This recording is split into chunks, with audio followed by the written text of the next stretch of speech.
ibu sekalian, akhlak di dalam Islam mempunyai kedudukan yang agung sekali. Apa itu keutamaan-keutamaan akhlak? Yang pertama, bahwa akhlakul karimah adalah amalan yang paling berat timbangannya nanti pada hari kiamat.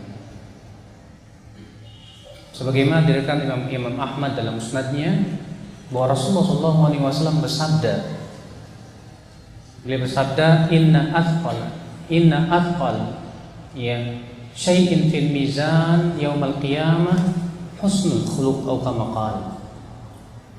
Sesungguhnya amalan yang paling berat timbangannya nanti di hari kiamat adalah akhlak yang baik. Oleh karena itulah Bapak dan Ibu sekalian, ini menunjukkan betapa agungnya akhlak. Sampai-sampai akhlak itu adalah amalan yang paling berat timbangannya nanti pada hari kiamat.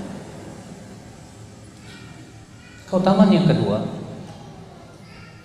bahwa dengan akhlakul karimah seseorang bisa mencapai derajat orang yang selalu sholat malam dan selalu puasa. Sebagaimana Imam Ahmad juga meriwayatkan dalam musnadnya bahwa Rasulullah SAW bersabda, innal abda la yablughu manzilatas shaim al-qaim bihusni khuluqihi. Sesungguhnya seorang hamba akan sampai kepada derajat orang yang selalu sholat malam dan selalu berpuasa dengan akhlaknya yang baik. Masya Allah, bayangkan dengan akhlak yang baik, dia bisa sampai kepada derajat siapa? Derajat orang yang selalu sholat malam dan selalu berpuasa. Kalau begitu betapa tingginya akhlak di dalam Islam. Yang ketiga, apa keutamaan yang ketiga daripada akhlak yang baik? Bahwa akhlak yang baik adalah yang paling banyak memasukkan seseorang ke dalam surga. Sebutkan dalam riwayat Abu Daud, su'ila Rasulullah SAW, bahwa Rasulullah SAW ditanya, ma aktsar ma yudkhilun an-nas an-nar. Hai Rasulullah, apa sih yang banyak menyebabkan seseorang itu masuk ke dalam api neraka? Kata Rasulullah, al-fam wal farj, mulut, lidah, dan kemaluan. Ini yang paling banyak memasukkan seseorang manusia ke dalam api neraka, karena lidahnya dan karena kemaluannya. Kemudian Rasulullah ditanya lagi, ya, ayu syai'in aksar ma yudkhilun nas al-jannah. Apa yang banyak memasukkan manusia ke dalam surga wahai Rasulullah SAW? Kata Rasulullah, khuluqun hasan, akhlak yang baik. Akhlak yang baik yang banyak memasukkan manusia ke dalam surga. Kemudian apalagi keutamaannya? Ikhwatul Islam azakumullah.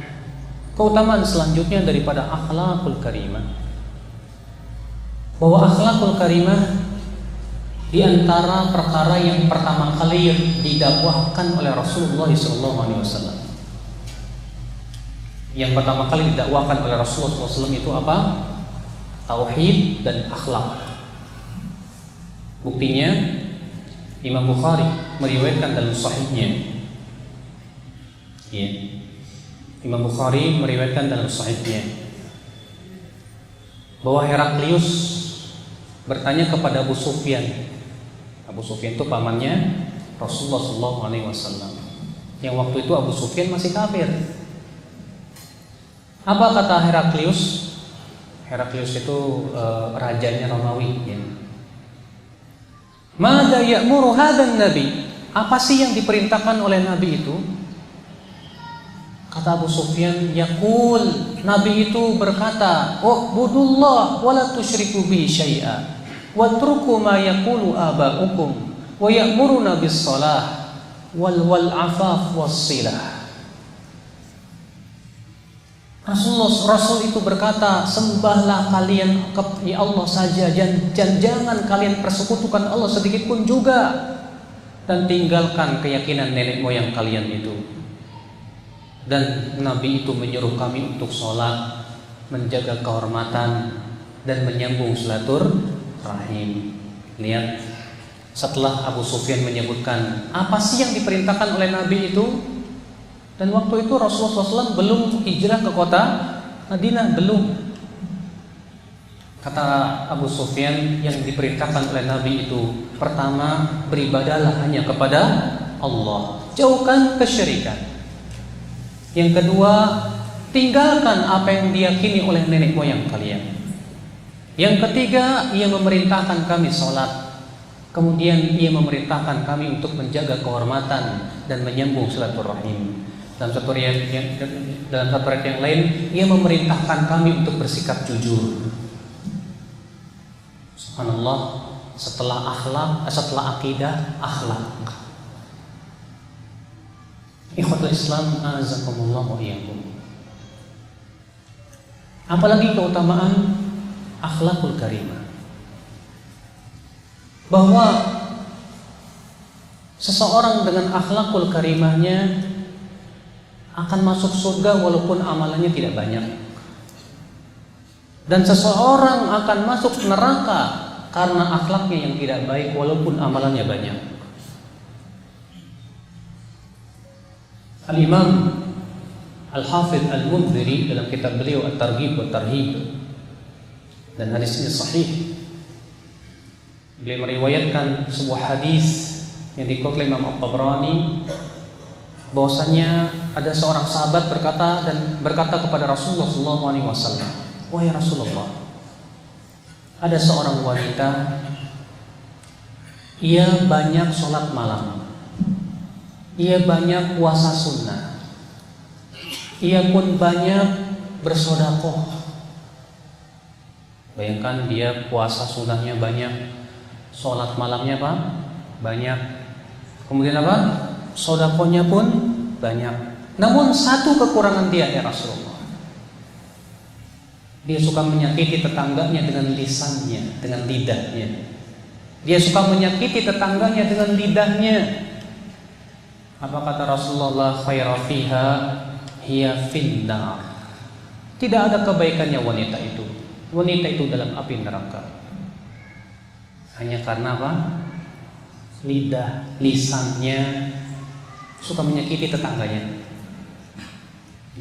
Padahal sholat malamnya rajin, puasa sunnahnya rajin, sedekahnya rajin, bahkan banyak sedekahnya. Hanya karena lidahnya suka menyakiti tetangganya, Rasulullah tidak menganggap itu semua. Bahkan Rasulullah mengatakan apa? Tidak ada kebaikannya wanita itu, dia dalam api neraka. Kemudian ditanya lagi kepada Rasulullah, satu lagi, hai Rasulullah, dia sholatnya hanya yang wajib saja, sholat sunnahnya jarang, puasa sunnahnya pun jarang, sedekahnya pun sedikit, tapi dia tidak pernah menyakiti siapapun juga. Apa kata Rasulullah? Hiya fil jannah, dia di dalam surga. Bayangkan ibu-ibu dan bapak sekalian, ternyata gara-gara lisan yang tidak punya akhlak. Lidah kita ini terkadang suka nyelekit ngomong orang, sama orang itu, nyakitin hati orang kalau ngomong. Iya. Maka dari itulah hati-hati kalau kita ngomong tuh, jangan suka senengnya nyakitin hati teman aja, jangan Pak. Itu sebab kita masuk ke dalam api neraka. Nauzubillah. Kita berlindung kepada Allah dari hal-hal seperti itu. Kemudian apalagi keutamaan akhlak, bahwa al-akhlakul karimah adalah di antara keistimewaan yang Allah berikan kepada Rasulullah SAW. Sampai-sampai Allah memuji Rasulullah dengan akhlak yang agung. Dalam surat apa itu? Dalam surat Al-Qalam, Allah berfirman, wa innaka la'ala khuluqin 'adzim. Sesungguhnya engkau wahai Muhammad benar-benar di atas akhlak yang agung. Bayangkan Rasulullah SAW dipuji oleh Allah di dalam surat Al-Qalam ini dengan apa? Dengan keagungan akhlak. Ini keistimewaan yang Allah berikan kepada Rasulullah sallallahu alaihi wasallam. Dan ini juga tentunya keistimewaan bagi umat Islam yang memilikinya. Akhal Islam azakumullah wa iyyakum. Nah, inilah keutamaan akhlak yang agung dalam Islam. Maka dari itulah ya akhi azakumullah, ibu-ibu dan bapak sekalian, jangan menganggap remeh akhlak. Setiap kita berintrospeksi diri, termasuk saya ya. Saya ngomong juga. Terkadang kan ya cuma bisa ngomong tapi aplikasinya bisa jadi kurang. Mungkin bapak dan ibu-ibu lebih bisa daripada saya dalam mengaplikasikan. Yang jelas bahwa setiap kita berusaha semaksimal mungkin bagaimana mengaplikasikan akhlak dalam kehidupan kita sehari-hari. Jangan kita menganggap remeh masalah akhlak.